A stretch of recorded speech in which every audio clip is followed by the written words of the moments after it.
Come with me for arguably the best boat day we've ever had.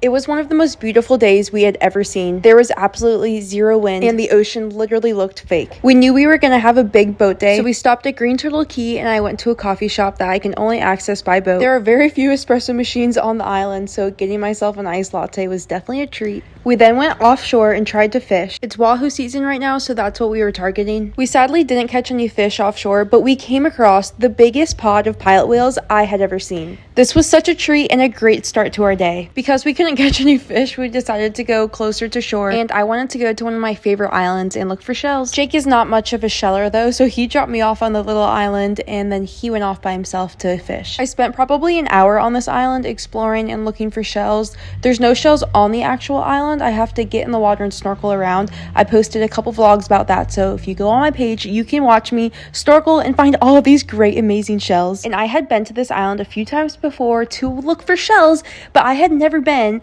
to the end of the island, and today I found the most amazing mermaid cave cove ever. I probably could have spent the rest of the day just exploring this little cave and going in and around and snorkeling inside, but Jake had told me that there was more fish to catch, so I had to move on, but this was definitely the highlight of the day. For me, at least. We then had lunch and looked for more fish. The fishing was still going kind of slow for us, so I jumped in the water. I found even more shells. And then we finally got our lucky break because not only did Jake catch a bonefish, but this was the biggest bonefish he's ever caught in his entire life, which says a lot because he's been fishing for bonefish at least since he was 12.